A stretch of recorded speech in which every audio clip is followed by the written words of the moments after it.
The call came late, an attorney speaking in that detached, matter-of-fact tone they're trained for. My father's death had been expected, and yet, hearing it, a finality, a hollow quiet on the other end of the line, stirred something deep in me. I was all that was left now, the last of the hearts. No siblings, no family to share this burden, just an empty ache and the house. He'd left it to me, along with everything else I'd tried to escape. I wanted to walk away, leave it to crumble into the ground, but the will was clear. I had to come back, to settle things, to claim the inheritance in person. I spent the drive dreading it, every mile closer to that old Victorian weighing on me. My father had always been stern, distant. Our rare visits to the house had been joyless. I knew I hadn't turned out the way he'd wanted, and maybe it was that unspoken shame that fueled my need for the bottle, a drink to numb the noise, to erase the feeling that I'd disappointed him, that I'd never live up to anything worthwhile. The house loomed ahead, and with it, everything I'd been running from. When I entered, the air was dense, suffocating. It smelled of decay, damp wood, and something else, something that made the hairs on my neck rise. The silence was absolute, as if the house had been waiting. As I wandered its dusty corridors, my father's office caught my eye. Books lined the walls, worn and forgotten. Among them, I found journals, not just my father's, but those of the men before him. They were scattered, some barely legible, others covered in erratic scrawls. I began to read, and each page pulled me deeper.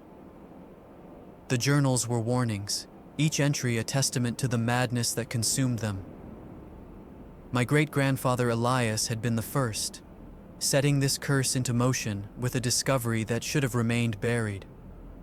My father's entries, near the end, were fragmented and desperate, his handwriting trembling. His final words trailed off, unfinished, as though something had stopped him mid-thought. As I read, I began to understand that my father hadn't died from madness alone.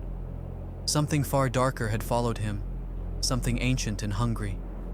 The Journal of Elias Hart, my great-grandfather, was bound in worn leather, its pages brittle and stained with age.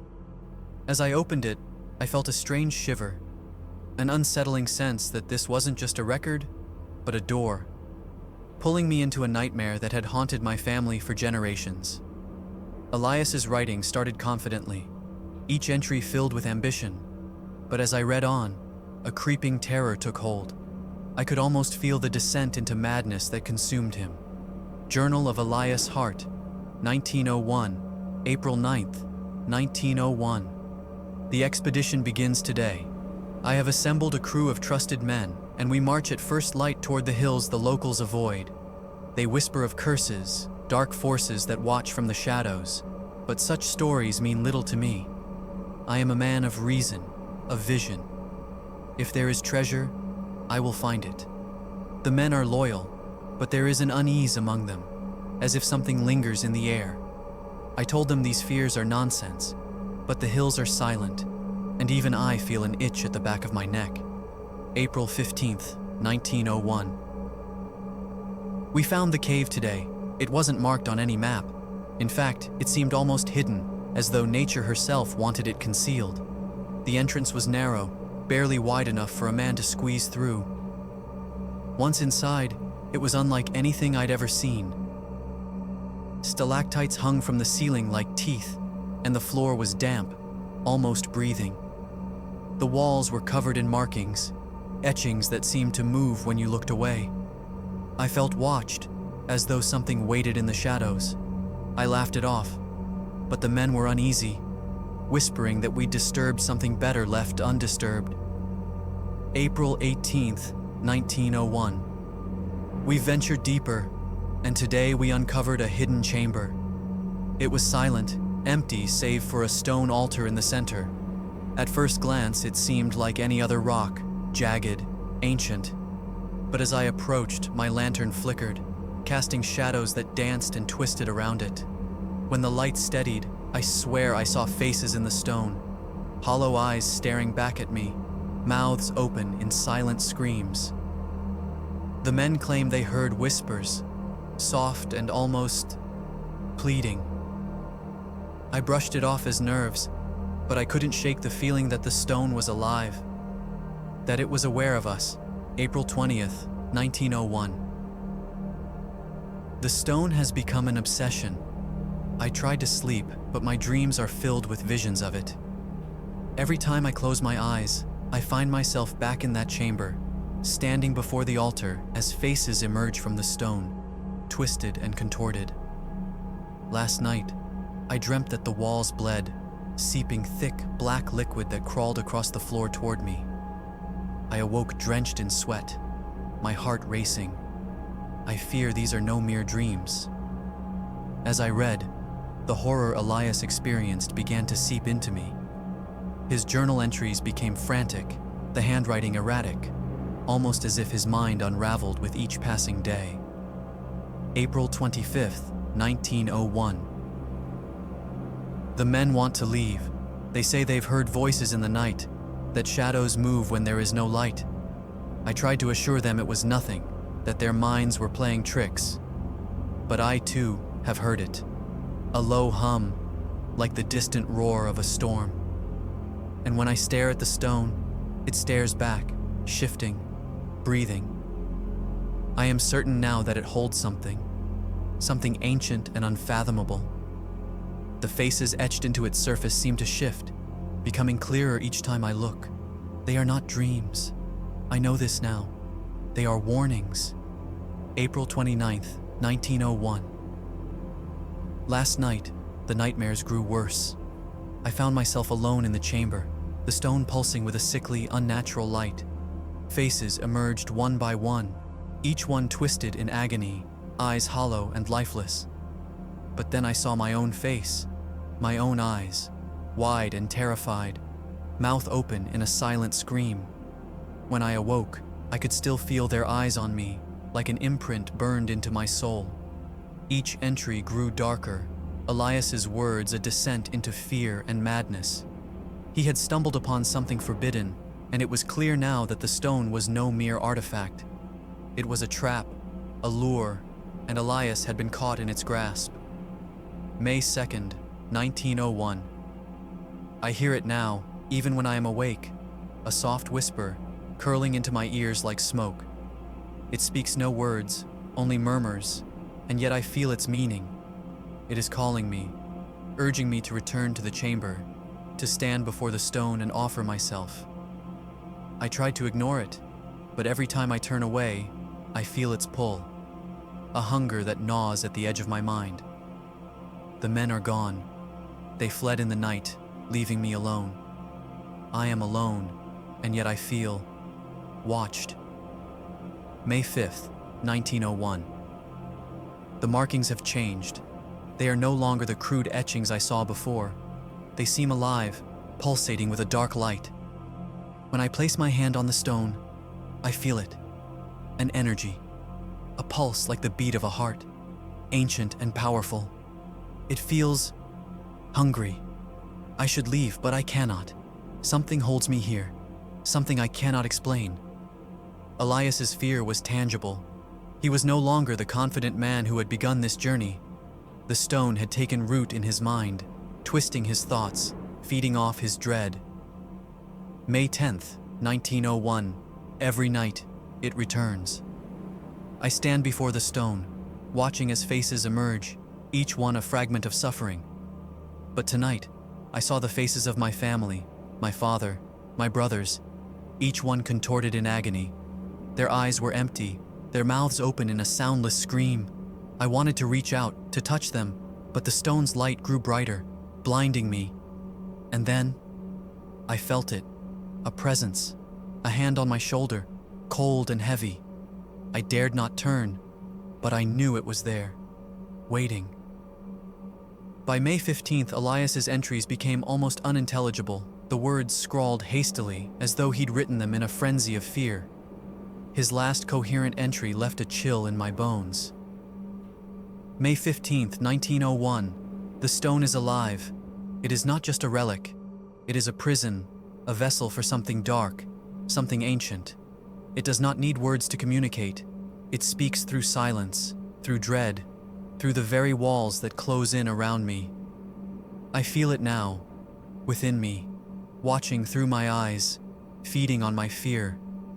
I cannot leave, for it is a part of me now.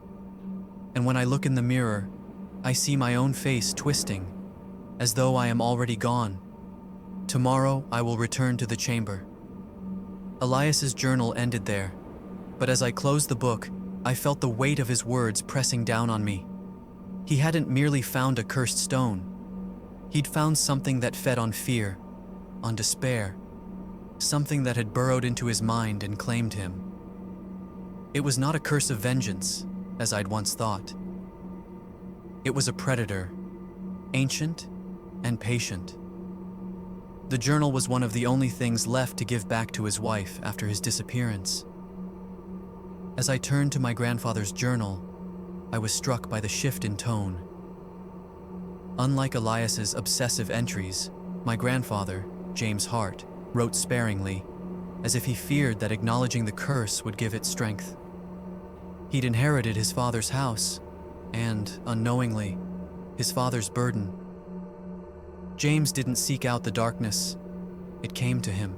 The first entries were mostly mundane, notes about house repairs and everyday life. But slowly, insidiously, a dread crept in, spreading through his words like a dark stain. It began, as all curses do, quietly, almost unnoticeably. Small sounds, glimpses, shadows at the edges of his vision. I could feel James's growing paranoia, his slow unraveling, and the weight of a presence that lingered in every corner of his life. Journal of James Hart, 1935, January 3rd, 1935. I found my father's journal today, tucked away in the attic in a leather case. I never knew him well. He left before I was old enough to remember much. My mother forbade me from reading it, but now that she's gone, curiosity has gotten the better of me. As I turn the pages, I feel his fear clawing out from the past, reaching toward me. There is something here, something lurking within these words. February 10th, 1935. I haven't slept well since reading his journal. The words are like a poison in my mind, making the nights unbearable. Last night I heard whispers in the hallway, soft, breathy, as if someone were just outside my door. When I opened it, there was nothing but the stillness of the house, yet the air felt charged, thick with something I couldn't see. I told myself it was just my mind playing tricks, but the feeling has stayed with me, as if I am being watched, as if something is waiting for me in the dark. March 5th, 1935. I tried to move on, but every night it seems to draw closer. The house feels different, like it's somehow alive. Sometimes I catch movement from the corner of my eye, a shadow flitting across the room, a glimpse of something that shouldn't be there. And the whispers, they are louder now. I can almost make out words, though they seem twisted, like a language I cannot understand. I wake up with the words ringing in my ears, yet I cannot remember them. It feels like they're speaking directly to my soul. March 12th, 1935. Tonight, I found scratches on my bedroom door, deep, jagged marks gouged into the wood. They weren't there before. I ran my fingers over them, and I swear I felt a chill seep into my bones. The markings were strange, almost like symbols, reminding me of the ones my father described in the cave. Could it be the same? But how could that be possible? I told myself it was nothing, that maybe I'd never noticed them before. But deep down, I know it's a lie. Something is here, something that followed him, and now it wants me. The next few entries became more sporadic, his sentences shorter, his handwriting more frantic. I could sense his isolation, the way he seemed to withdraw from the world as the terror sank its claws into him. March 28th, 1935. I saw it tonight. I was in the study, reading by the fire when I felt it. An intense pressure, like something was standing behind me. I froze, my breath shallow, my heart pounding, too afraid to turn around. And then I saw it. A reflection in the window, a shadowy figure watching me. It had no face, only empty, hollow eyes, black as the void. I turned, but the room was empty. Yet I know what I saw. It was real, a thing of darkness and hunger. It's watching me. It's always watching me. April 3rd, 1935. The whispers are in my head now, not just outside my door. They linger, even in the light of day, murmuring things I cannot understand. I've tried to leave the house, but every time I reach the door, something holds me back.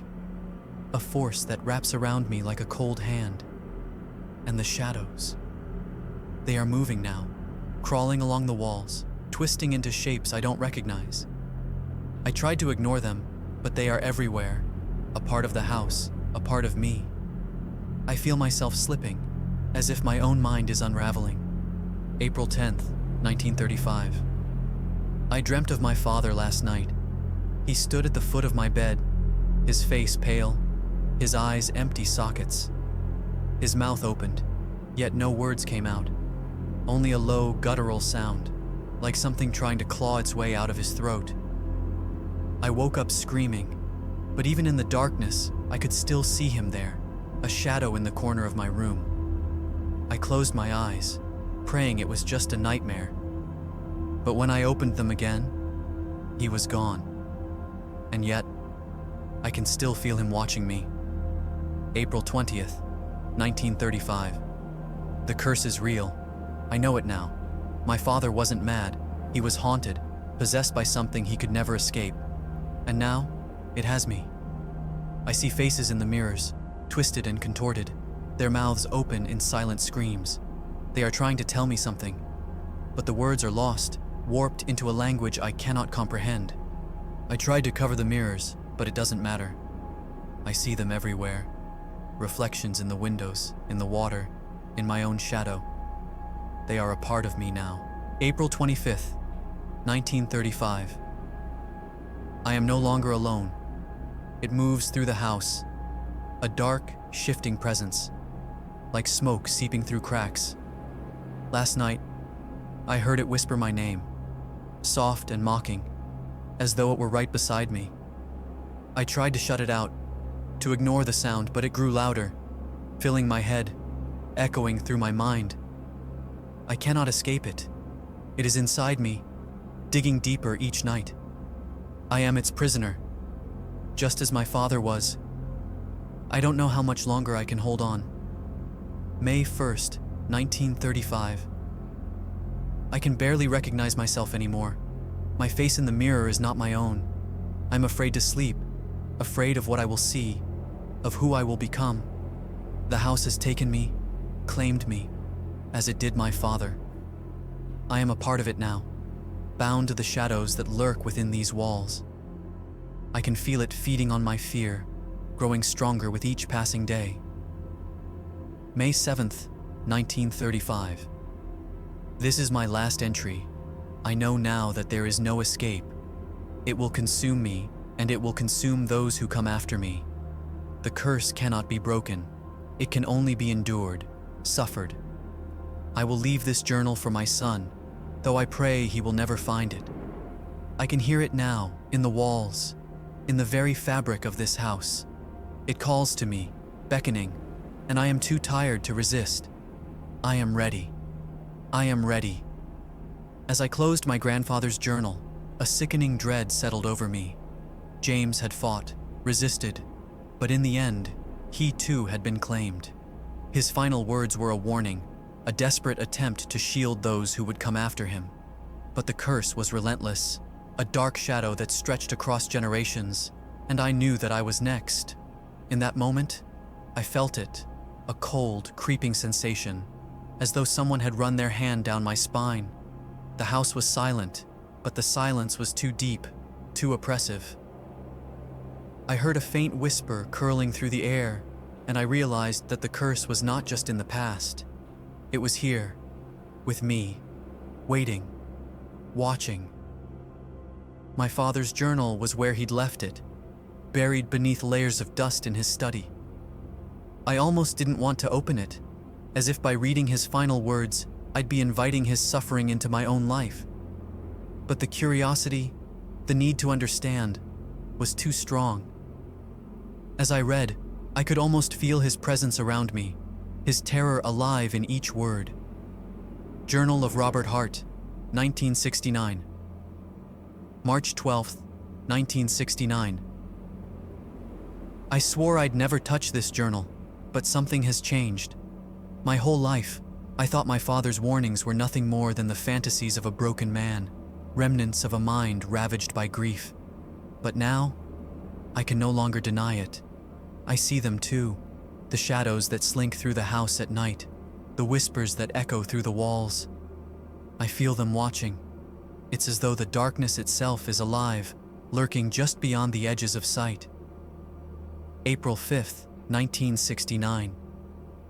Last night, I woke to the sound of footsteps outside my door.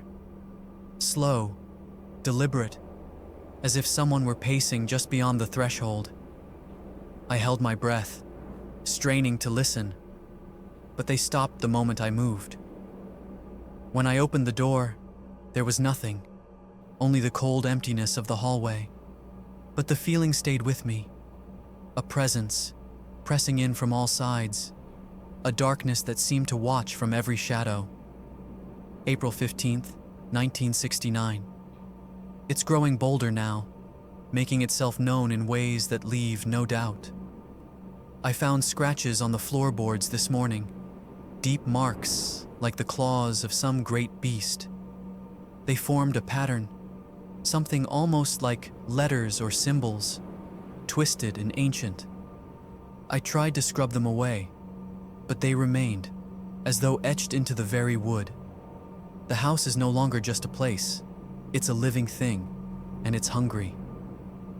As I read his words, a sickening dread curled in my stomach. The feeling in the house was changing, more intense, as if the entity knew I was uncovering its secrets, as if it were watching over my shoulder.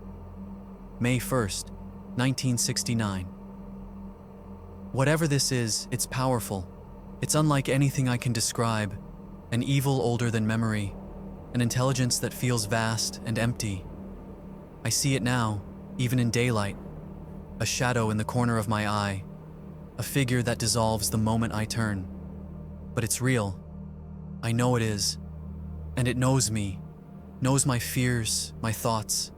I feel it prying into my mind, digging into places I cannot hide. At night, I can hear it whispering, its voice like broken glass, scraping against my skull. May 10th, 1969. I dream of faces that look like mine, in agony. They are my ancestors, each bearing the mark of this curse, each trapped within this house, bound by something far beyond human understanding. I feel myself slipping, my will eroding, as though the house is leeching the very life from me. I am becoming them, part of the line of heart men bound to this darkness. I fear I am already lost. By the time I reached his final entry, my hands were shaking. I'd never seen my father as a fearful man. He'd been strong, unshakable. But his last words were frantic, scrawled with the tremor of a man teetering on the edge of madness. May 15th, 1969. It spoke to me. For the first time, it spoke in words I could understand. It called my name, soft, almost kind, as if inviting me closer. I tried to resist, but it was like the sound was inside my own head, as though my very thoughts were no longer my own. It told me things I cannot bear to write, truths that twist and writhe like snakes in my mind. I am not alone here. I never was, and neither are you. The words felt like a warning, a direct message from the past to me. In that moment, I understood that the curse was more than a lingering evil. It was a parasite, a darkness that fed on each generation, growing stronger with every soul it claimed. Those, I assume, were the last words before my father took his own life that spring. Now it wanted me. Sitting in the shadows of the house, I felt the oppressive weight of everything I'd read, every word of every journal that had marked my family's descent. The air was thick, heavy, as if the walls themselves pressed in, eager to suffocate. I took a final, defiant gulp of whiskey, feeling its burn fight briefly against the creeping cold that seemed to settle deep within my bones. The drink dulled the edges of fear, but not enough. Never enough. I knew it was here. The thing that had clawed its way into the minds of my father, my grandfather, my great-grandfather. Now it had come for me, and there was no escaping it. I saw my father's last words scrawled on the page, a fractured message left in a shaking hand. Do not let it know you. But it was too late. The room began to shift, stretching outward, as if the walls were unraveling into a dark void. Shadows deepened around me, and the silence thickened, stretching into an unnatural stillness. I was held in place, frozen, as I watched darkness ripple and move, its very presence pressing in on me, filling every inch of the room. The figure was there, standing in the shadows, and though I could see no features, I felt its presence. It was a force, vast and incomprehensible, ancient beyond understanding. The air grew frigid, and every breath I took felt like inhaling shards of ice. My father's voice whispered, "It takes everything you are." The shadows shifted, and I was no longer alone. Before me stood my father, his eyes piercing and despairing, lips moving in silence. Behind him, my grandfather, his expression contorted in agony, a look of terror etched into his features. Elias, with his face empty, joined them, a lineup of broken, defeated men. They weren't merely apparitions. I could feel their suffering radiate like heat, lingering in the air, filling the room with a cacophony of anguish. They mouthed silent warnings, their words flowing into my mind. Turn back. You'll be nothing. It will never let you go. My body shook as the figure moved closer, filling the space, bending the walls, consuming every shadow, until its form was all I could see, a towering, writhing thing. Faces formed within its dark mass, mouths opening and closing, screaming. They were my family, every heart who had come before me, trapped within this thing, forced to relive their worst fears, their deepest regrets, their unspoken terrors. All of it reflected back at me. Then it began to show me what it wanted. The room transformed, twisting, warping into scenes from my own life. I saw myself as a boy, terrified and alone. I watched scenes of loneliness, shame, fear, my most bitter regrets, flashes of every single failure, every person I'd hurt, all of them amplified, impossibly exaggerated in this nightmare. The figure loomed over me, a writhing mass of shadows, feeding off the darkness in my mind, growing larger, stronger. I tried to close my eyes, to block it out, but it was inside me now. I felt it dig deeper, scraping through my memories like a knife carving through flesh, tearing open wounds I'd long buried. The images twisted, spiraling faster, each one more horrifying than the last. I saw the faces of everyone I'd loved, broken and bloodied, accusing, blaming, begging me to stop. My heart pounded, but I couldn't look away. I felt its cold grip reach deeper, pulling me down into a pit of darkness, where every echo, every memory was sharpened into raw, unbearable pain. In that moment, I knew what it wanted. It didn't want me to die. It wanted me to suffer, forever. The shadows wrapped around me like chains, constricting tighter and tighter until I couldn't breathe. My vision blurred, fading in and out, as my mind fractured under the weight of it all. I could hear the whispers of my family, their voices merging with my own, trapped in an endless loop of horror, and then there was nothing but darkness. When they found me, I was alone in the house, staring into the void, my eyes wide and unseeing. The doctor said it was a stroke, perhaps brought on by the years of drinking, the burden of grief. But I knew the truth. I am still here, trapped within the darkness. In this place, there is no escape, no release. Every heartbeat drags me deeper into the nightmare, replaying my worst memories, my deepest fears, over and over. I am caught in an endless loop of horror, reliving the same moments, watching the faces of my family in agony. They are with me, their voices echoing in the darkness, and I know I am not alone. I am part of it now. The entity feeds on my fear, my despair, and it will keep feeding until there is nothing left. This is my eternity,